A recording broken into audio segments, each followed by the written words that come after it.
Hey, Hey, hey, how you doing, man? I'm good. How about you? I'm doing all right today. I always laugh because we hey each I other know. all the time. Hey, It's hey, like, it's like, hey. Yeah, all that. Well, I'm excited today. You know how I love marketing, content marketing. That's kind of my thing. I love talking about it and why it's important and all that good stuff. And uh, so I'm ready to jump in. If you are, you ready to jump in this thing? yeah. Let's get talking about it. This is kind of big picture, and lots of things inform on this discussion, so Yeah. it should be good. Let's get it rolling. I apologize for the dog in the background. It should stop here in just a minute. That bark tells me that my wife just got home. Oh, there you go. Hey, Chuck, thanks for the thumbs up. Really appreciate it. The like here. We're here. Here's the first thing. Why in the world, Carter, does content marketing even matter? Because it's a pain to do. You Yeah, realize? it really is, isn't it? Yeah. Nothing like being put on the spot to create content ad nauseum. I mean, just like continuously forever and ever, amen. And not even sure if it's getting out there and being seen by the people that you want it to be seen by, and wondering sometimes, is this even really worth it? Yeah. Yeah, no, it's a pain, but it's there's several things that I think we need to keep in mind that we've talked about before, different audiences that we're creating content for, not just not just Google, not just human beings, kind of a combination of both.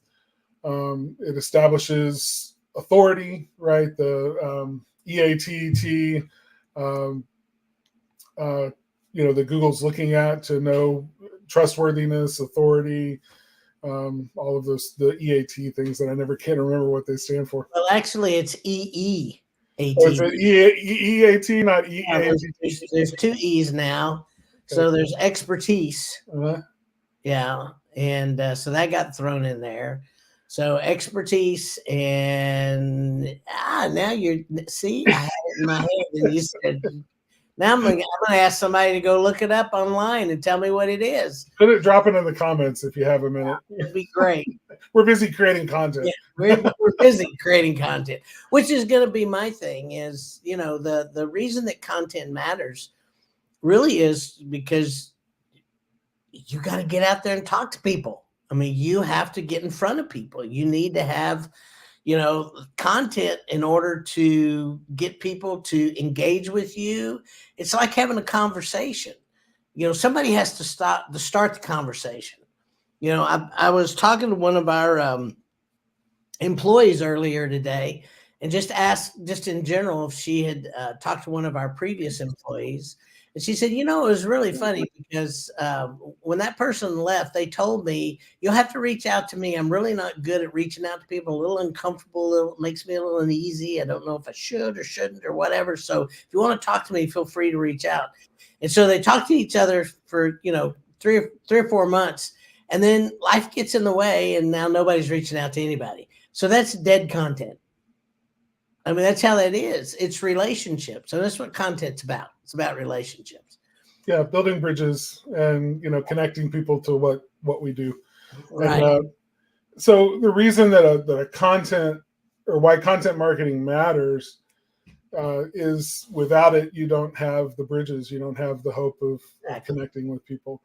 It's Exactly. You got to put yourself out there. It's just like any relationship. If you don't put yourself out there, there's no chance of a meaningful relationship. So And Jessica, thank you for the thumbs up. We're glad you joined us today. That's awesome.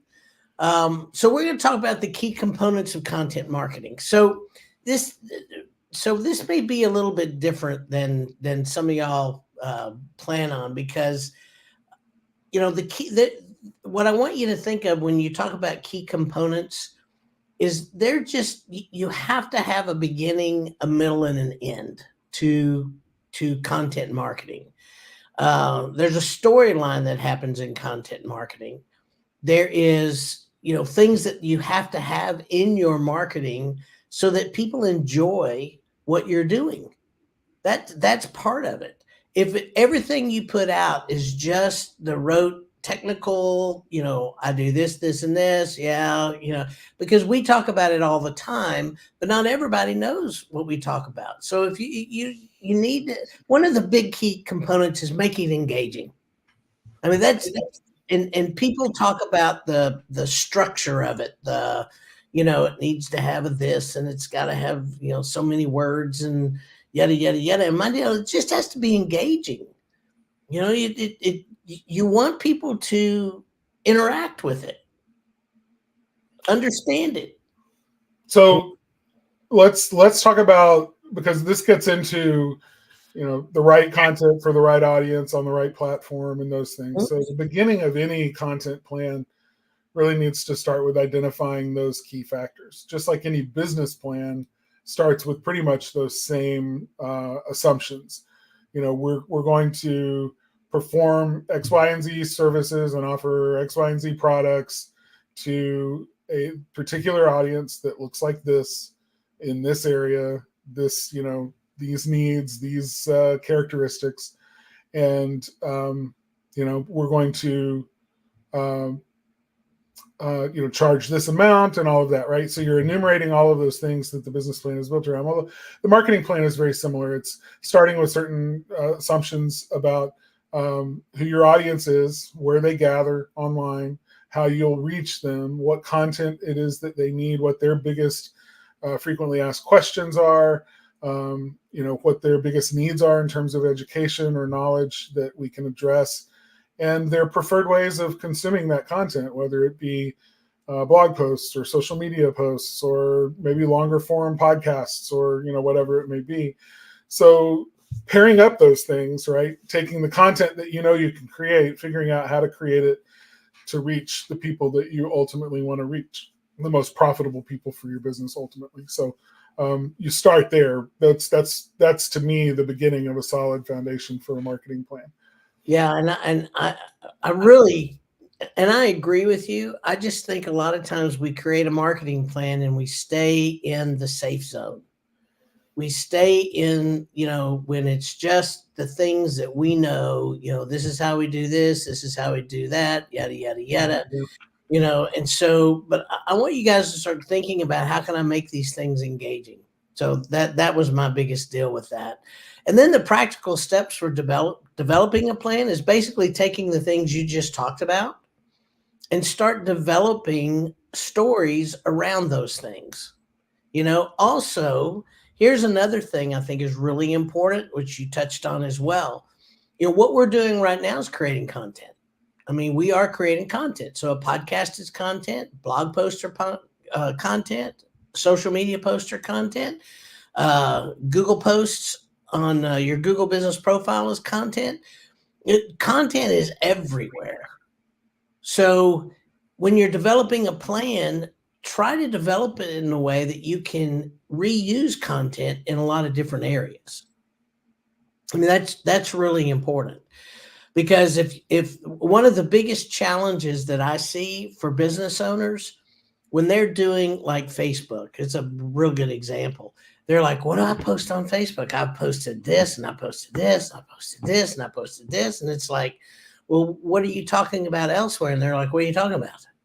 I'm like, well, what else? Where else are you talking? Are you looking at your blog posts? Well, I haven't looked at my blog posts in probably 3 years.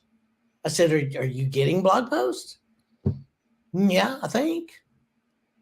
So, I mean, you have a lot of content on those blog posts. You have a lot of content in your website.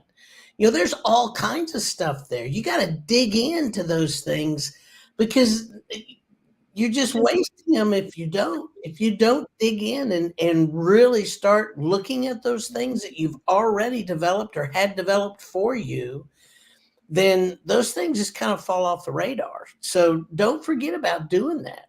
There's a lot of stuff out there that you can use in multiple places. Yeah, right. Mining your own website is a great place to start. Yeah. It's been around for a little while. It's got good content on it, hopefully.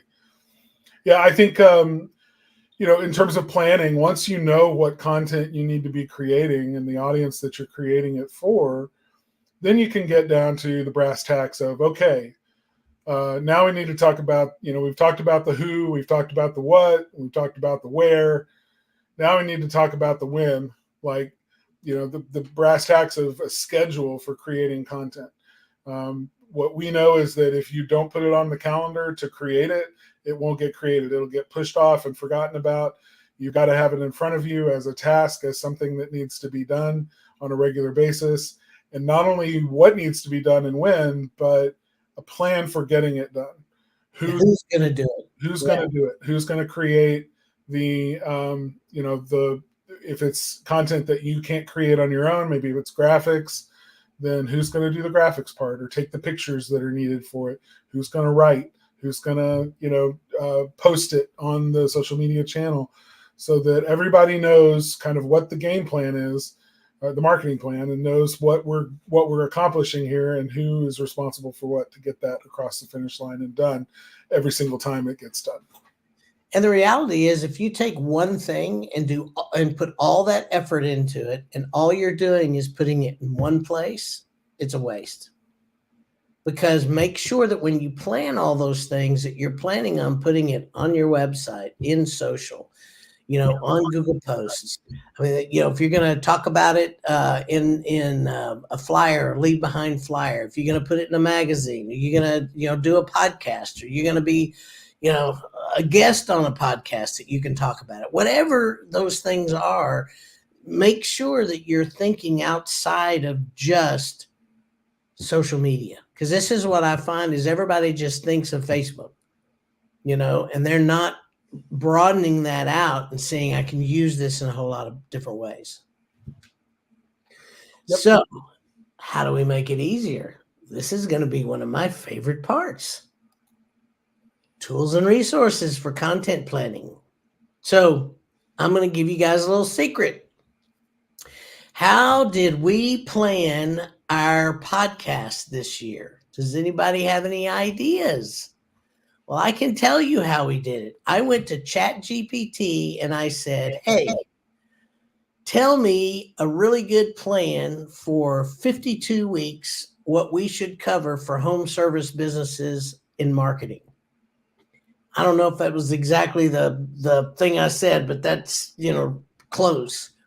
And it spit out a whole bunch of things. And I said, well, that's great, but I want it to simplified. I want, and I just kept working with it until I got an entire year's worth of stuff. And that's what we're using. Now, that doesn't mean that ChatGPT writes all of our stuff, guys. That's not what that means. It means I worked with it and went back and forth with it until I got something that was workable. And then I went through it and changed a few things that I wanted to get changed, because it wasn't 100%. But did it save me some time? Yeah, because before, let me tell you how this got planned. Oh, shoot. I got to put something on there. Let me think. What can I talk about? What have we talked about in a while? Yeah, that's how it got done, because I'm busy, Carter's busy, and I think of something, throw it down, write a few things about it, and email him and say, hey, go check that out and see if you want to add anything. That's been it. So, this other methodology, which actually is planning, all right, is a whole lot easier on me. It's planned way ahead of time, and we actually use it on a weekly basis. I just say, hey, what do you think we should talk about this subject? And it spits some stuff out. And again, we go through it, modify it, change it up until we have what we want to talk about. But it's a great starting point for any kind of content that you want to put out. So I highly recommend using, you can use Bard, you can use ChatGPT. Wasn't Gemini supposed to come out yesterday? Yeah, it's currently baked into Bard. So powering Bard now. Okay. All right. All this stuff happened last week, and I didn't hear anything yesterday. It's a modified version of Gemini Pro, so specifically to use within Bard. So, and it's English only, so it's only released in English-speaking countries right now.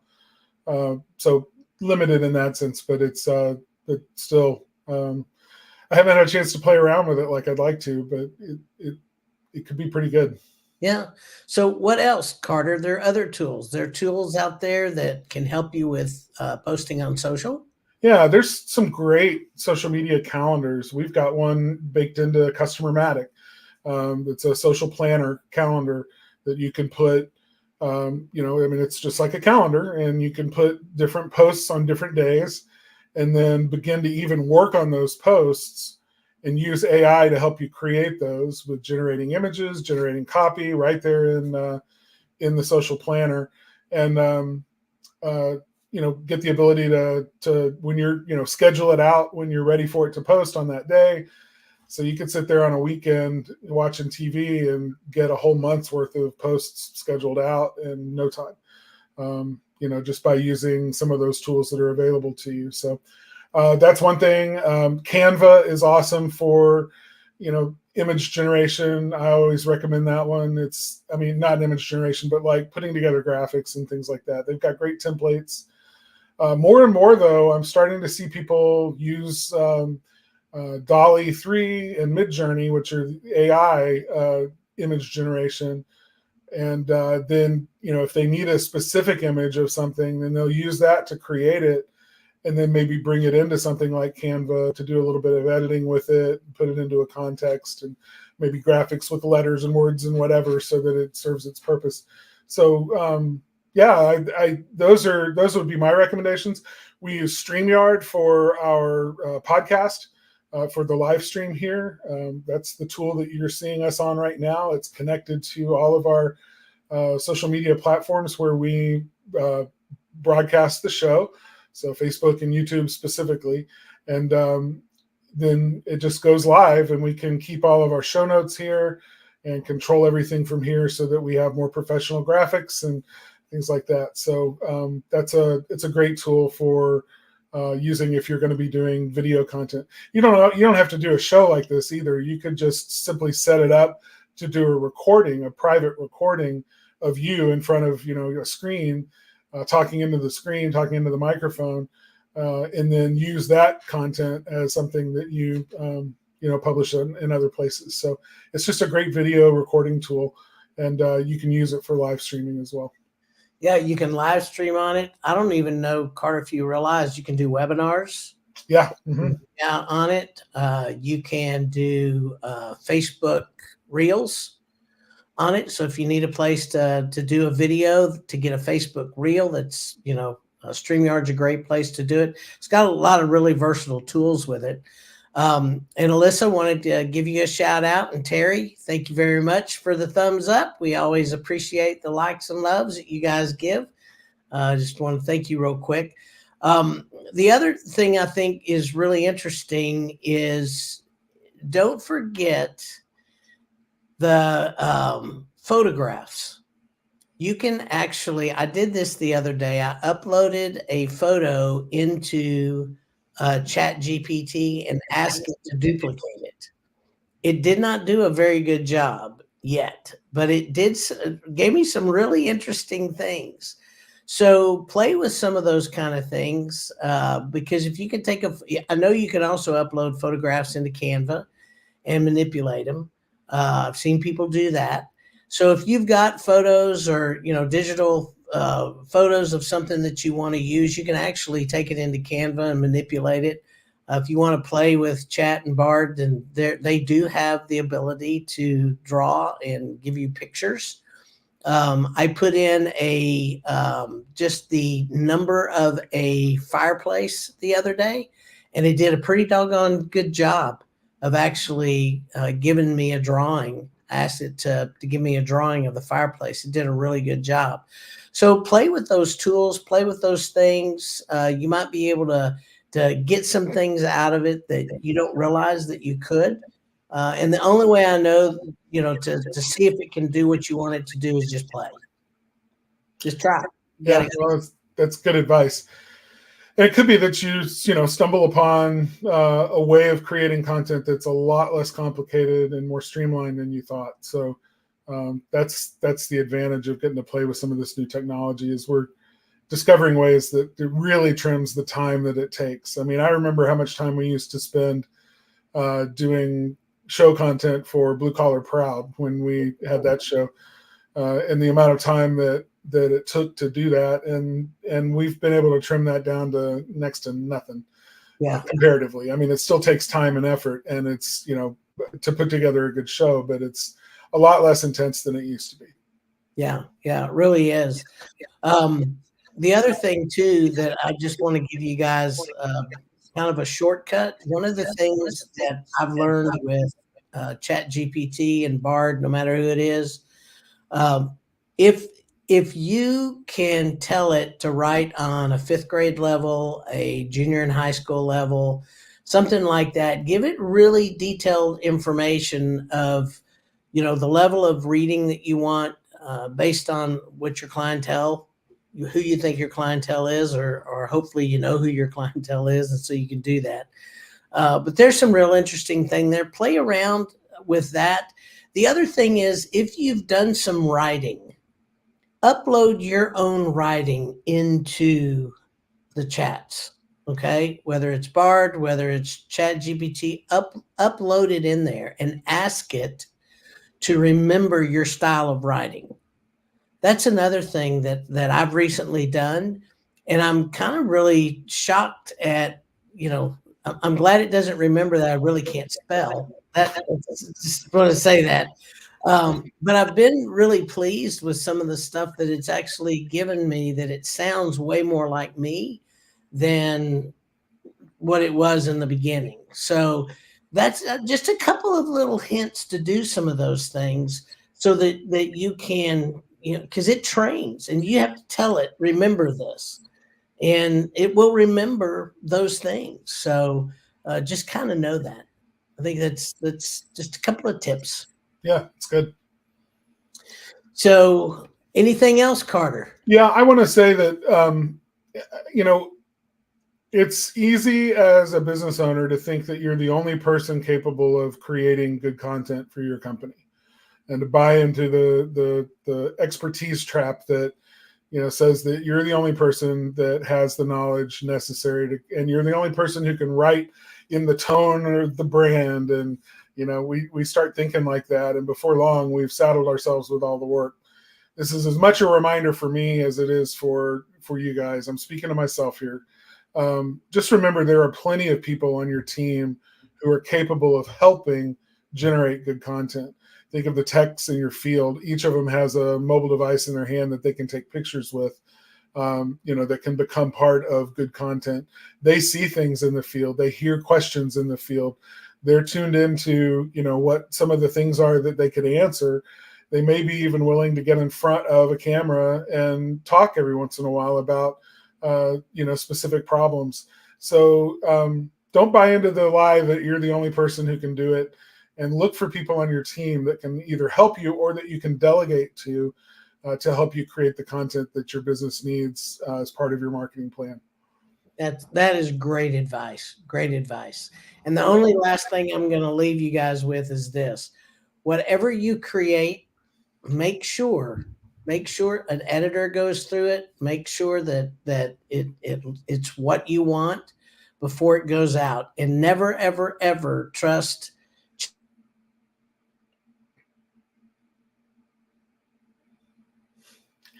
You broke up.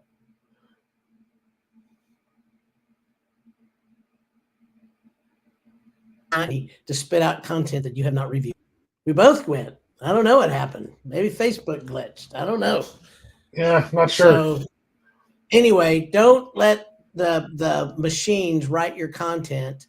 You have to be the one that reviews it, okays it, approves it, because it represents your company, you and your company. So because it does have some issues every once in a while. It spits out some weird stuff. So you just got to catch those things.